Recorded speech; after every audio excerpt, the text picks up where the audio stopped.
부자가 얼마나 부자인가? 오늘 본문이 세 가지로 이 부자의 부를 표현했어요. 19절에 보면 한 부자가 있어 첫 번째로 자색 옷과 두 번째로 고운 베옷을 입고 세 번째로 날마다 호화롭게 즐기더라. 이렇게 되어 있죠.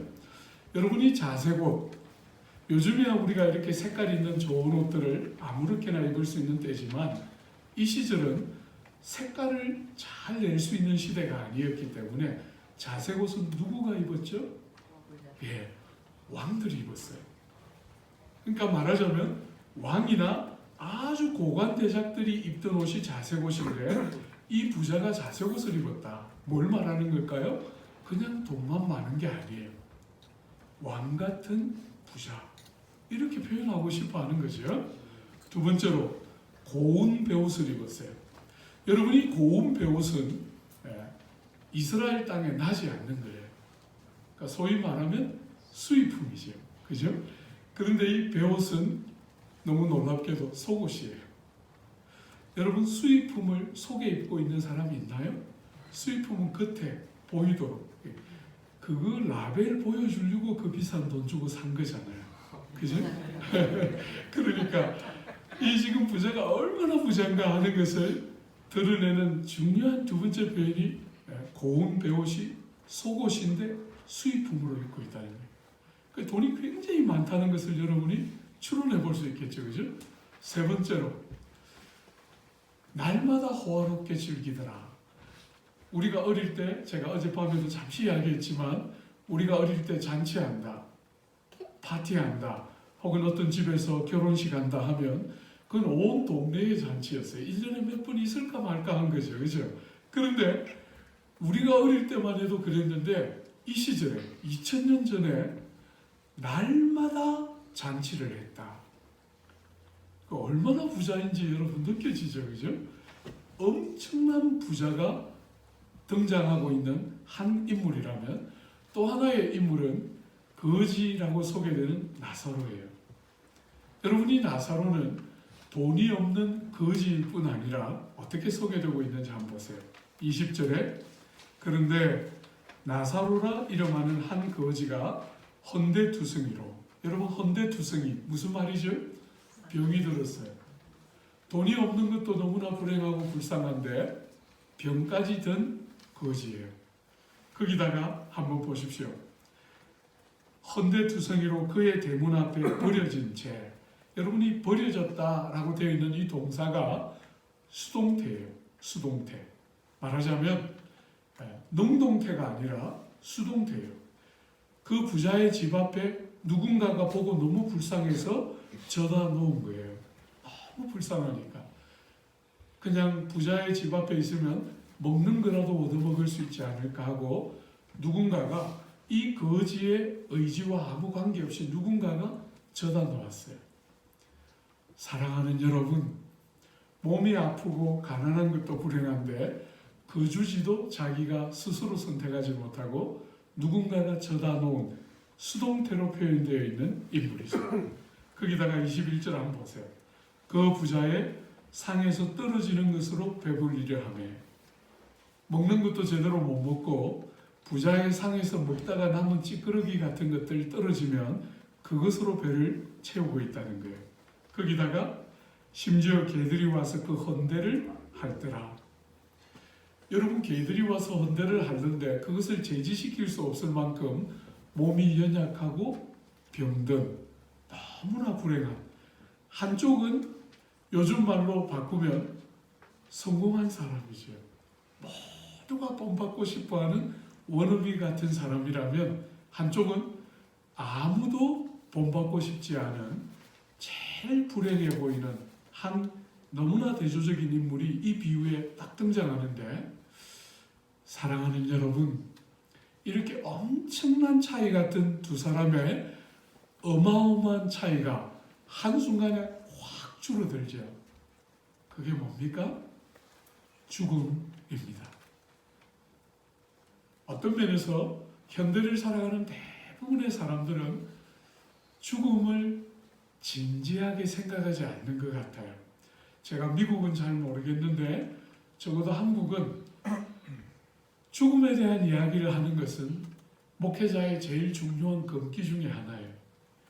환자들이, 우리 교우들이 병이 들어서 병원에 입원하면 이제 치명적인 병을 얻어서 이제 곧 돌아가시게 되면 주님 만날 준비하시지요. 이렇게 말하면 상처받고 그냥 어떻게든 병이 낫도록 기도하는 것이 복이라고 여기는 이런 시대인데, 여러분 여기 저보다 많으신 분도 있고 더 젊은 분도 있지만 죽음보다 더 확실한 게 있습니까? 여러분의 삶에 죽는 것보다 더 분명한 것이 없는데도 사람들은 절대로 죽음을 생각하거나 준비하거나 하지 않아요.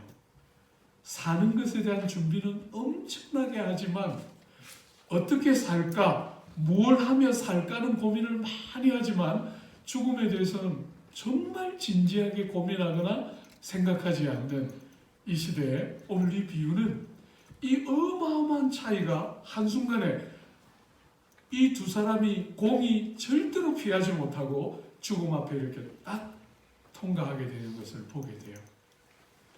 사랑하는 여러분, 부탁합니다. 우리 교회 교우가 아닌 어떤 나이 많은 교우가 중병이 들어서 제가 신방을 갔어요. 너무 중병이어서 며칠을 못 산다는 말을 듣고 서둘러서 신방을 갔는데 그분이 얼마나 괴로워하는지, 나이가 이제 80이 다 된 분인데 너무 괴로워해서 제가 신방을 다녀오고도 마음이 굉장히 아팠어요. 평생을 신앙생활 하신 분이신데 너무 그렇게 죽음을 두려워하고 마음 아파해서 제가 신방을 마치고도 굉장히 고통스러웠는데, 그분이 다음 날 아침에 제 방에 찾아온 거예요. 병원에 이제 며칠 못 산다고 병원에 입원해 계셨는데 제 방에 찾아오셔서 싱글싱글 하시면서 목사님 오진이었대요. 오진. 네. 그러면서 막 얼마나 좋아하시는지. 여러분, 제가 그분을 이렇게 돌려보내놓고 혼자 이렇게 새벽 기도 하고 있는데 마음이 그렇게 아픈 거예요. 우리 주님은 얼마나 외로우실까. 사랑하는 여러분, 우리가 몸을 가지고 있기 때문에 우리는 원하는 만큼 주님을 가까이 하며 온전히 사귀는 일에 얼마나 많은 제한과 방해를 받게 돼요. 그런데 우리가 죽음을 딱 통과하게 되면 이 몸 자체가 나쁜 것은 아니지만 몸이 가진 한계 때문에 죄의 속간이 남아있기 때문에 끝없이 우리가 하나님을 더 온전히 사랑해야 될 만큼 사랑하지 못하다가 육신 장막이 딱 무너지면 우리는 지금과 비교할 수 없을 만큼 하나님을 가까이 경험하고 누리게 돼요. 여러분, 우리 성도에게 있는 사망은, 죽음은 불신자의 죽음과 달라요.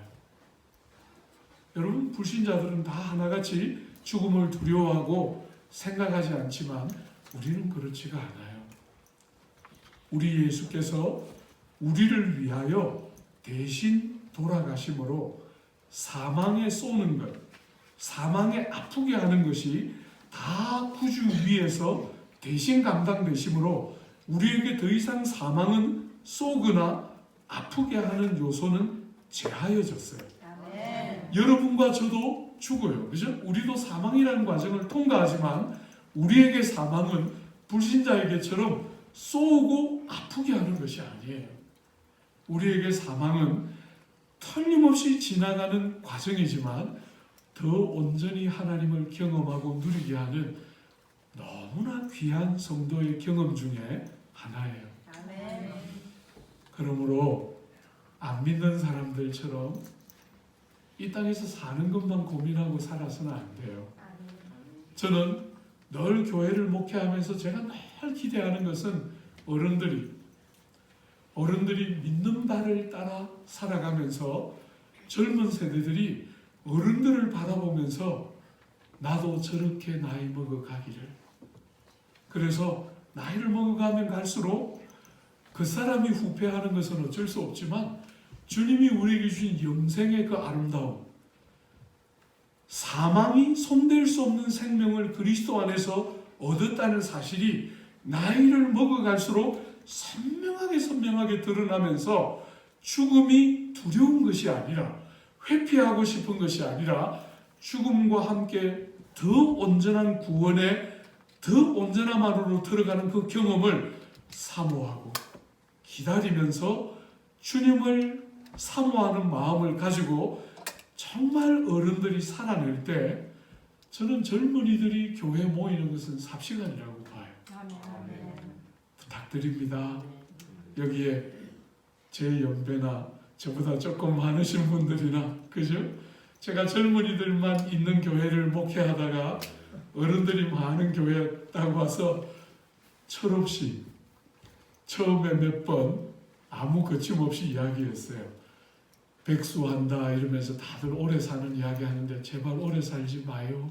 제가 이렇게 설교했더니 처음에 다 여러분들처럼 다 그렇게 예쁘게 잘 받아주더니 제가 한 서너 번 그 설교했더니 성도들의 표정이 싹 바뀌면서 저걸 왜 데려와서 우리가 이런 말을 듣나 이러면서 얼마나 그래서 요즘은 그렇게 안 하고 그런 말을 해야 될 상황이 되면 우리 같이 가요. 저도 같이 가면서 사실 뭐 이제 저도 언제 가도 뭐 이러다 할 이유가 없는 나이지요.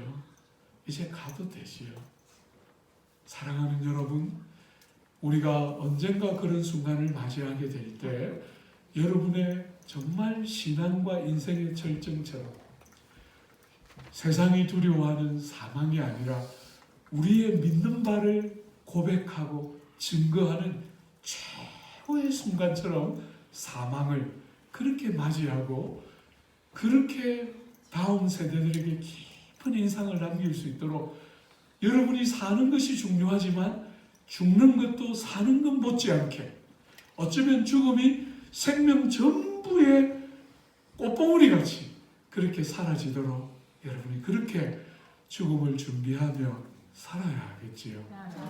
사랑하는 여러분, 왜 우리가 죽음을 생각해야 되느냐 하면 죽음을 딱 통과하는데 부자도 통과하고 거지 나사로도 통과하지만 너무 놀랍게 오늘 본문은 둘이 다 죽었다 하고 끝내지 않고 딱 죽음을 통과하자 영적인 실체가 드러났어요. 사람들이 입고 있는 옷과 그들이 세상을 살아가는 방식에 의해서 감추어져 있던 그들의 정말 하나님 앞에서 그들의 삶의 실존이 어떤 것인가 하는 것이 죽음을 딱 통과하자 드러나게 돼요. 한 번만 더 보세요. 여러분 23절에 보면 이에 그 거지가 죽어 천사들에게 받들려 아브라함의 품에 들어가고, 여러분 우리는 문화를 잘 모르기 때문에 이 표현이 얼마나 놀라운 표현인지를 잘 못 느껴요. 거지가 죽자 천사들에게 받들려서 아브라함의 품에 들어갔다 할 때 아브라함이 이렇게 허깅을 해줬구나 이런 느낌이 들잖아요. 그죠? 근데 그게 아니에요. 여러분 이 당시에 유대인들은 어떻게 생각하고 있었냐면 유대인들이 죽으면 하나님을 잘 믿던 유대인들이 죽으면 그들의 조상, 그들의 믿음의 조상인 아브라함이 배설하는 천국 잔치를 먹게 된다 이렇게 생각하고 있었어요. 여러분 근데 그 천국 잔치에 아브라함의 품에 안겨서 천국 잔치를 먹게 되는 사람 누가 그렇게 할까요? 그 유대인들의 이 당시 시대는 사람들이 오늘처럼 테이블에 앉아서 밥을 먹던 시대가 아니라 평상에 비스듬히 누워서 한 팔로는 평상을 딛고 한 팔로 음식을 먹었어요. 그죠? 종들이 날라주는 음식을 한 팔로 먹었기 때문에 한 팔을 평상에 딛고 비스듬히 누워서 잔치 음식을 먹을 때 아브라함의 품에 머리가 닿을 수 있도록 잔치에 참여하려면 어디에 앉아야 가능한 거예요? 아브라함 바로 옆에 앉아야 가능한 것이죠. 사랑하는 여러분, 주님의 최후의 만찬 때 주님 바로 옆에 앉아서 주님의 가슴품에 앉아서 최후의 만찬을 먹었던 제자 요한이 있었잖아요. 그죠? 그런 것처럼 지금 이 거지 나사로는 그냥 죽어서 그냥 천국에 간 것이 아니라 어느 정도예요?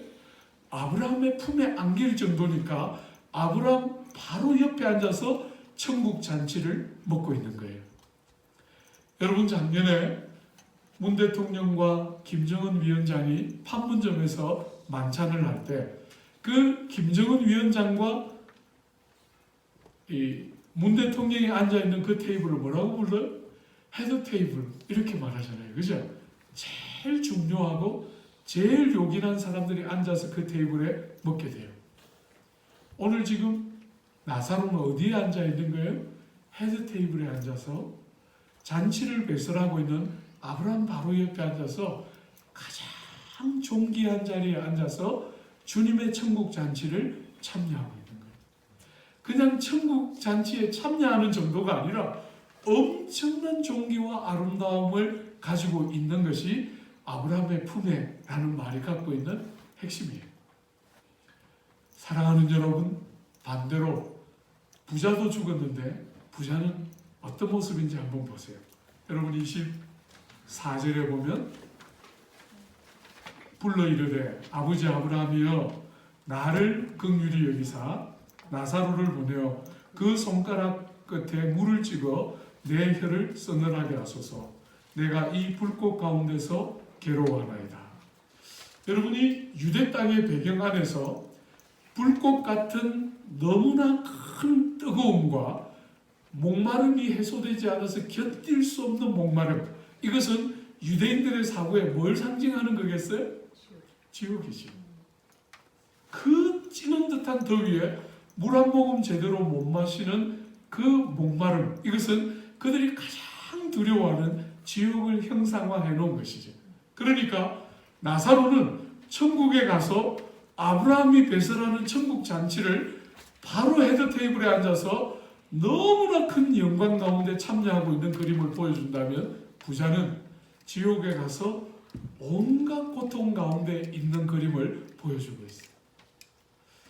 사랑하는 여러분, 인생살이가 우리가 살아가는 이 세상에 끝없이 부와 영광이 정말 오래 갈 것 같지만 잠시예요.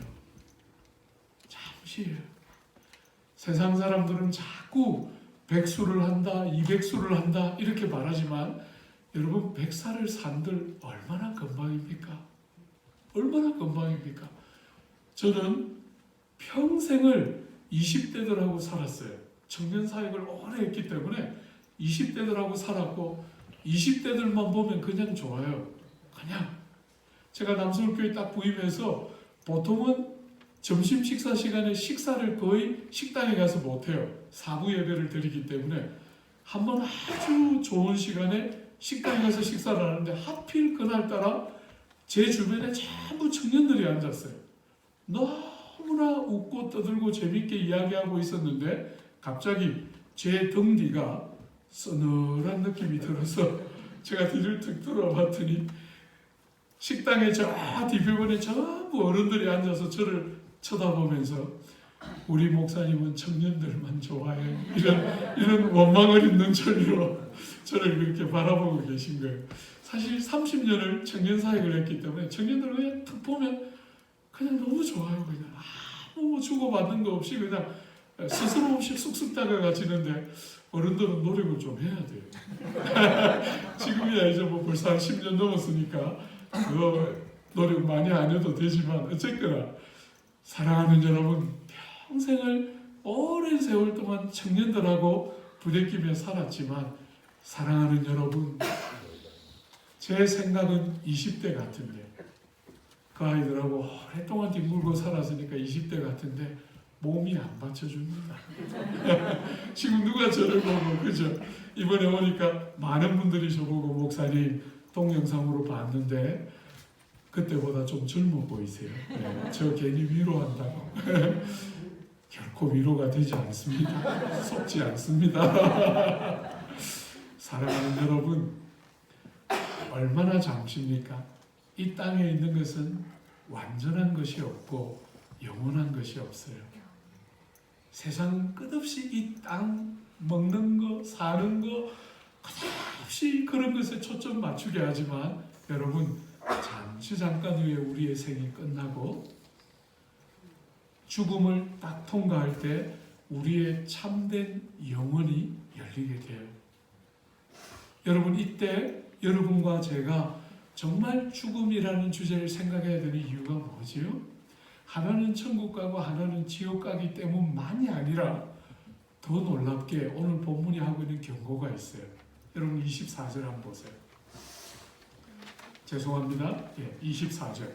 불러 이르되 아버지 아브라함이여 나를 긍휼히 여기사 나사로를 보내어 손가락 끝에 물을 찍어 내 혀를 서늘하게 하소서. 내가 이 불꽃 가운데서 괴로워하나이다. 여러분이 손가락 끝에 찍은 물 한 방울 얼마나 작은 분량이에요. 그죠? 하나님께서 이 자비로우신 하나님께서 손가락 끝에 찍은 물 한 방울의 자비를 구하는 부자의 요청을 어떻게 하십니까? 거절하세요. 거절하세요.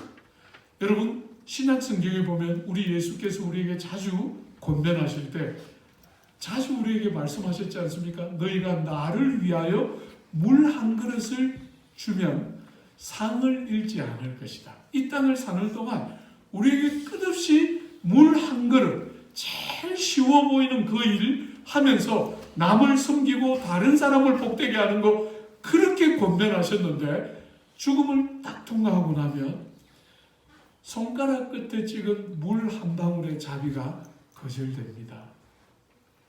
여러분 더 놀라운 것은 26절 한번 보세요. 그뿐 아니라 너희와 우리 사이에 큰 구름덩이가 놓여 있어 여기서 너희에게로 건너가고자 하되 갈 수가 없고 거기서 우리에게 건너올 수도 없게 하였느니라. 여러분 딱 죽음이 딱 여러분의 삶에 찾아오면 그때부터 변화는 끝이에요. 더 이상 변화의 모든 가능성은 멈추어집니다. 여러분과 제가 이 땅을 사는 동안 우리는 어떤 사람이라도 이 땅을 사는 동안 우리는 새로워질 수 있어요. 왜? 은혜가 통치하는 다른 질서가 그리스도가 세상 오심으로 들어왔기 때문에 어떤 악인들도 죄 중에 망하지 않고 살아날 수 있는 기회가 이 땅을 사는 동안 모든 영혼들에게 허락됩니다. 어제까지 아무리 악한 자라도 오늘 회개하고 예수 믿으면 용서받고 구원 안으로 들어가도 돼요. 그러나 여러분 사망을 여러분이 딱 통과하면 다시는 이곳에서 저곳으로 저곳에서 이곳으로 오는 것은 불가능해요. 여러분이 세상 살면서 느끼지 않습니까? 꼭 죽음을 통과하지 않아도 여러분 이 땅에서도 은혜의 때가 있어요. 매사가 때가 있습니다. 언제나 가능한 것이 아니에요. 매사에 때가 있습니다. 여러분 저는 왜 그렇게 오랫동안 대학생들과 젊은이들을 좋아하고 오랫동안 섬겼냐면 제 인생이 송두리째 바뀐 것이 대학 시절이에요. 4년. 전 교회에 가서 송두리째 주님을 경험하면서 인생의 모든 목표와 방향이 다 바뀌었어요. 여러분 제가 대학 다닐 때 정치외교학 전공했거든요. 그래서 늘 제가 일주일에 이틀 평생 동안 그 4년 동안 일주일에 이틀 했던 규칙적인 습관이 있어요. 청와대 앞을 지나다니면서 여러분 그 시절에는 청와대 앞을 아무나 못 지나가고 학생증 맡겨놓고 지나가던 시절이에요. 거기 맡겨놓고 제가 일주일에 2번씩 매일 그 앞을 지나다니면서 기도했어요. 하나님 저 집에 들어가서 살게 해 주옵소서. 문지기 말고 주인 되기 원합니다. 대통령 한번 해보는 게 꿈이었어요. 예수 잘 믿는 정치가 한번 해보고 싶었어요. 때로는 기도하다 보니까 너무나 하나님이 응답해 주실 거라는 확신이 있어서 그 집에 들어가 사는 것 같은 감동도 느끼고 이랬는데 그냥 목사 됐어요. 사랑하는 여러분, 참 어떤 면에서 여러분과 제가 이 땅을 살아가는 동안 많은 것이 가능하다고 세상은 그덕그덕 말하지만 범사가 때가 있는데 대학 4년을 너무너무 행복하게 주님을 마음껏 누리고 정말 주님의 은혜를 많이 경험하다가 유학을 딱 갔는데 너무 놀랍게 다 저처럼 젊은 시절을 보냈는가 했더니 그렇지 않더라고요. 사랑하는 여러분, 여러분 인생 개인의 삶에도 하나님의 은혜가 찾아오는 때가 있잖아요. 그 때를 놓치면 아무 때나 되는 것이 아니에요. 사랑하는 여러분, 변화될 수 있는 때 변화되는 것은 너무나 중요한 거예요. 다시는 이쪽에서 저쪽으로 갈 수 없고 다시는 이쪽에서 저쪽으로 갈 수 없는 때가 오는데 많은 사람들이 신앙은 언제나 가능하다고 생각해요. 그렇지 않습니다. 여러분, 그렇지 않습니다. 정말 그렇지 않습니다. 여러분의 눈이 열려서 믿어지는 것은 기적 가운데 최고의 기적이고 정말 은혜가 임할 때 은혜를 누리는 것은 너무나 중요한 일이죠.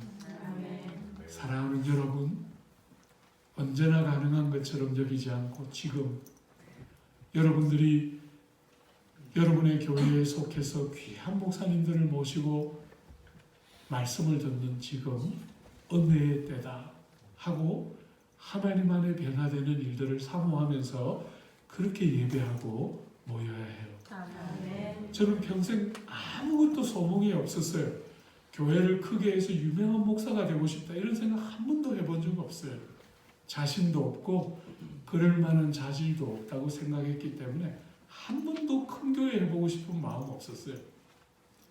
제가 늘 꿈꿨던 한 가지 유일한 소망은 예배를 드릴 때 하나님의 임재가 이곳에 있어서 회중들이 함께 모여서 예배를 드리는데 하나님을 그냥 형식적으로 예배하는 것이 아니라 하나님을 정말 만나는 예배를 드리기를 그거 하나 평생 소원하고 달려왔어요.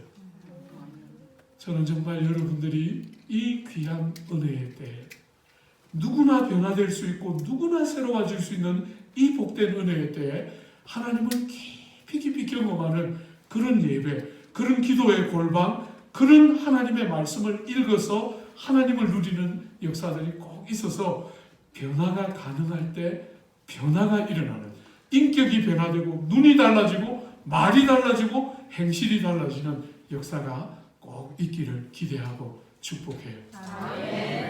사랑하는 여러분, 이 비유의 중요한 핵심 중에 하나는 왜 부자는 그곳으로 가고 왜 나사로는 천국으로 갔을까 하는 것이에요. 왜 그랬을까요? 오늘 사랑하는 여러분, 이 비유의 아주 중요한 핵심은 바로 다음에 나오고 있는데요. 힌트로 드러나고 있어요. 한번 보세요. 여러분 28절 한번 보십시오. 27절 한번 보십시오. 이르되 그러면 아버지여 구하노니 나사로를 내 아버지의 집에 보내소서. 내 형제 5이 있으니 그들에게 증언하게 하여 그들로 이 고통받는 곳에 오지 않게 하소서. 여러분, 물 한 방울의 자비가 거절되자 부자가 다시 아브라함의 자비를 요청해요. 무슨 자비지요? 자기 집에 있는 5명의 형제를 위하여 나사로를 보내어 주시기를 요청해요. 다시 자기처럼 동생들도 자기처럼 이 고통받는 곳에 오지 않도록 나사로를 보내어서 이곳에 오지 않고 예수를 잘 믿도록 그런 이야기를 위해서 나사로를 보내달라고 요청하고 있어요. 여러분, 그런데 이 자비의 요청도 거절돼요. 한번 보세요. 29절에 아브라함이 이르되 그들에게 모세와 선지자들이 있으니 그들에게 들을지니라. 여러분, 이 아브라함으로 상징되는 하나님이 이 부자의 자비의 요청을 거절하면서 저희에게 이미 있는 모세와 선지자에게 들을 수 있으므로 나사로가 가서 말할 필요가 없다. 여러분, 저희에게 있는 모세와 선지자 뭡니까? 나사로가 가서 말하지 않아도 그들이 충분히 들을 수 있는 저희에게 있는 모세와 선지자, 그게 뭐지요? 제가 여러 번 이번 집회하면서도 말했지만 여러분이 털려야 제가 행복합니다. 그죠? 기회를 한 번 더 드릴게요. 저희에게 있는 모세와 선지자, 그게 뭐지요? 목사님 이러니까 갑자기 이렇게 제가 딱 교만해 주려고 하는데 그 아닌가 아시겠죠? 구약을 일반적으로 부를 때 모세와 율법과 선지자와 시편 이렇게 부르거나 혹은 모세와 선지자 하면 구약을 요약하는 일반적인 표현이에요. 나사로가 죽었던 나사로가 살아나서 그들에게 가서 말할 필요가 없는 이유가 뭐예요? 그들에게 이미 성경이 있기 때문에, 성경으로부터 들을 수 있기 때문에 나사로가 가서 말하지 않아도 얼마든지 깨달을 수 있기 때문에 자비의 요청이 거절되고 있어요. 근데 부자가 안 지고 한 번 더 요청하고 있어요. 한번 보세요. 여러분 30절에 이르되 그렇지 아니하니이다. 아버지 아브라함이여 만일 죽은 자에게서 그들에게 가는 자가 있으면 회개하리다. 여러분 이 부자의 지지 않고 하는 말에 주님의 대답은 뭡니까? 같이 한번 읽어볼까요? 31절입니다. 이르되 모세와 선지자들에게 듣지 아니하면 비록 죽은 자 가운데서 살아나는 자가 있을지라도 구원함을 받지 아니하리라 하였다 하십니다. 여러분이 하나님의 말씀을 잘 눈여겨보십시오. 죽은 자가 살아나서 가서 말해도 말씀을 통하여 들을 줄 모르는 자들은 들을 수 없다는 거예요. 우리는 얼마나 쉽게 신앙을 이렇게 생각하느냐면 기적이나 깜짝 놀랄 만한 어떤 일이 일어나면 훨씬 잘 믿을 수 있을 것처럼 생각해요. 그런데 여러분 성경이 하고 있는 여러분과 저에게 하는 분명한 이야기는 바로 이렇게 말하고 있는 거예요. 죽은 자가 살아나서 어제 관에 분명히 매장을 하고 죽었는데 관을 열고 나와서 내가 지옥 갔다 왔는데 너희들 예수 잘 믿어야 돼. 아무리 말해도 성경을 통하여 듣지 못하는 자는 못 듣는다는 것이에요. 오늘 사랑하는 여러분, 반대로 뒤집어서 말하면 여러분들에게 성경 말씀이 얼마나 중요한가 하는 것이에요. 여러분, 기독교를 가리켜서 무수한 믿음의 사람들은 이 기독교를 가리켜서 이렇게 불렀어요. A religion, the religion of one book. 한 권의 책의 종교. 이렇게 불렀어요. 기독교의 생명은 이 한 권의 책에 다 달려 있어요. 그런데 제가 조국 교회를 생각할 때 늘 마음 아픈 것은 사람들이 성경을 너무 가까이 하지 않는다는 거예요. 많은 분들이 저는 마치 이렇게 느껴져요. 많은 분들이 성경은 펴면 안 돼. 닫아놓고 주일날 목사님을 위해서 이렇게 옆에 끼고 가는 거예요. 성경을. 절대로 이것을 열면 우리 목사님이 괴로우셔서 내가 성경을 읽으면 우리 목사님이 큰일 날지 모르니까 나는 성경을 읽으면 안 돼. 이 성경을 닫아놓고 열려고 하지를 않아요. 사랑하는 여러분, 얼마나 많은 성도들이 신앙생활을 하고 있지만 성경을 규칙적으로 읽는 성도들을 보기가 얼마나 어려운 것이 오늘 조국교회의 현실이고 여러분들은 혹 어떤지는 잘 모르겠지만 비슷하지 않을까 추론해봐요. 사랑하는 여러분, 기독교는 죽은 자가 깨어나서 말을 해도 들을 수 없는 사람들이 이 귀한 성경을 통하여 살아계신 하나님의 음성을 듣게 되는 영광스러운 종교가 기독교예요. 이 성경은 절대로 전문적인 목회자와 성경학자들을 위한 책이 아니라 여러분과 저를 위하여 주신 하나님의 가장 중요한 축복 중에 하나가 말씀인데 성도들이 말씀을 열지를 않는다는 거예요. 여러분 2017년에 학보비극이라는 한국의 대학생들을 섬기는 단체에서 갤럽을 조사했어요. 조사를 했는데 예수를 믿는다고 고백한 대학생 젊은 청년들에게 물어봤어요. 일주일에 성경을 얼마나 읽습니까? 이렇게 물었더니 너무너무 놀랍게 63.7%, 거의 3분의 2에 가까운 63.7%의 대학생들이, 교회를 다니는 대학생들이 일주일에 성경을 하나도 안 읽습니다. 이렇게 대답했다는 거예요. 그리고 성경을 읽습니다 하고 대답한 아이들까지 다 합쳐서 평균을 내보니까 교회를 다니는 대학생들이 평균적으로 일주일에 23분 읽더라는 거예요. 사랑하는 여러분, 도대체 성경을 어떻게 읽으면 24분, 죄송합니다. 24분 읽더라는 거예요, 일주일에. 일주일에 24분을 읽으려면 하루에 3분 30초 읽으면 돼요. 성경을 그렇게 생각한다는 거예요. 사랑하는 여러분, 기독교가 생명처럼 여기는 믿음. 여러분이 땅에서 육체를 가지고 살아가는 동안 이 땅을 사는 모든 성도의 삶의 핵심은 믿음의 삶인데, 눈으로 보는 것이 아니고 손으로 만지는 것이 아니고 믿음으로 사는 것인데, 믿음은 들음에서 나고 들음은 하나님의 말씀으로 말미암느니라. 풀은 시들고 꽃은 마르는데 인생들이 아무리 훌륭하고 탁월해 보여도 인생은 들의 풀과 같고 그 중에 탁월하고 특출한 사람들은 들의 꽃과 같을지라도 풀도 시들고 꽃도 마르고 다 시들고 마르는 것이 이 땅에 너무나 분명한 질서인데, 여호와의 말씀은 영원토록 변하지 않고 참되다고 성경은 말하는데, 성도들이 하나님의 말씀을 열어서 읽고 듣지 않으면 그 안에 진실한 자람과 변화가 가능하겠어요? 사랑하는 여러분, 한 해가 2달이 이렇게 지나가고 있는데, 여러분이 새해를 맞을 때 제일 많이 하는 결심이 뭡니까? 제일 많이 하는 결심이 성경 읽는 결심이잖아요. 얼마나 읽었어요?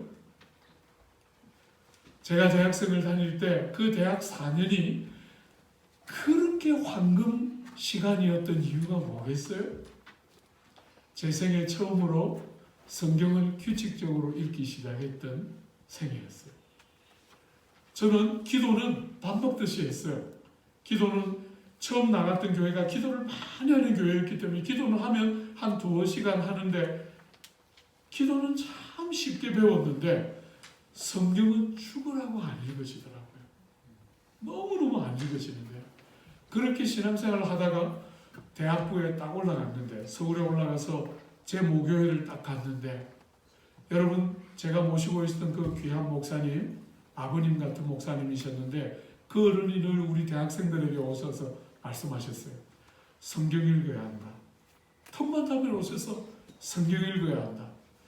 성경을 당신은 하루에 4시간씩 읽는다는 거예요. 하루에 4시간. 오늘 4시간 못 읽으면 다음날 못 읽은 분량까지 합쳐서 오늘 2시간밖에 못 읽으면 다음날 6시간 읽으셨다는 거예요.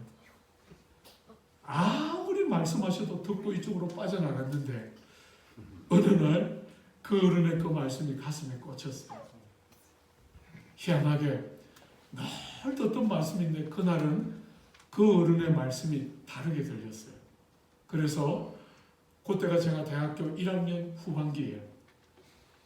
그때부터 저도 결심했어요. 저 어른은 목사님이니까 하루에 4시간.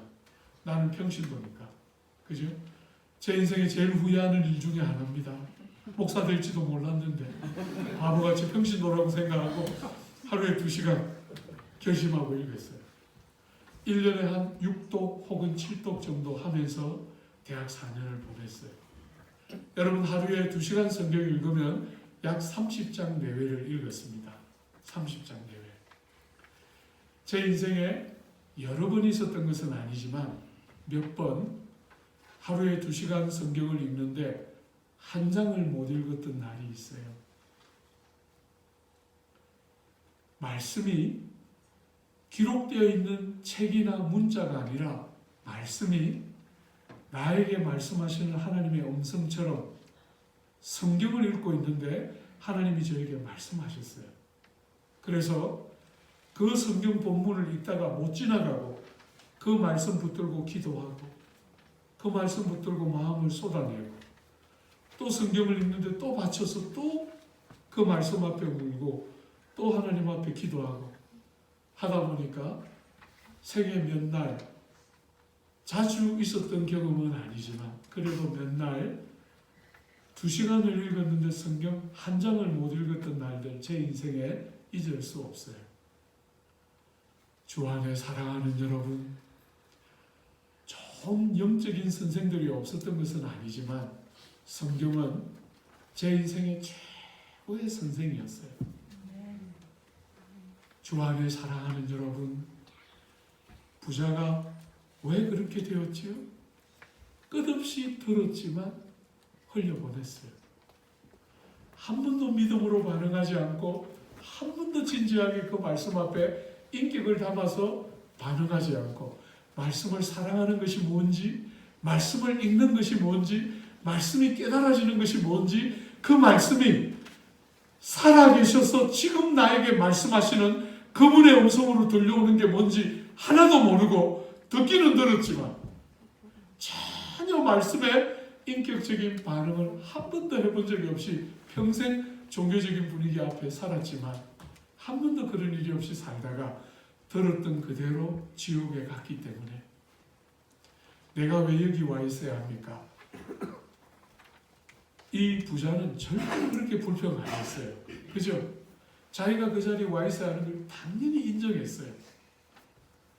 그렇게 들었지만 한 번도 진지하게 믿음을 합하여 듣지 않고 그렇게 들은 말씀이 역사하면서 말씀을 사랑하고 가까이 하는 생의 변화가 한 번도 없었기 때문에 결국은 그 자리에 갔고, 나사로는 반대로 사람들 눈에 보기에 너무나 처참해 보였지만 말씀이 주는 소망을 붙들고 믿음으로 반응하고 아버지신 하나님께 자기의 인생을 맡기고 신뢰하면서 사는 감격이 뭔지를 알다가 남들이 보기엔 불행해 보였지만 하나님의 그 복된 품으로 들어가게 되는 것이죠. 여러분 모두가 한 사람도 빠짐없이 말씀을 사랑하고 그 말씀이 주는 생명의 부여를 풍성히 누리는 복된 삶 되시기를 바라고 축복합니다. 우리 같이 한번 기도할까요? 말씀 생각하면서 우리 한 번만 같이 기도하려고 합니다. 특별히 다른 거 말고 하나님, 저도 성경 열겠습니다. 귀한 성경 가지고 저에게 말씀해 주십시오. 하나님을 인격적으로 누리고 세상적인 사고, 일반적인 논리가 아닌 하나님의 성경이 빚어내는 인격과 삶, 그런 사람 되기를 소원합니다. 우리 교회 공동체 안에 말씀 사랑하는 영적인 각성들이 일어나도록 도와주십시오. 우리 자신과 교회를 위해서 우리 한번 같이 기도하고 제가 마무리하겠습니다.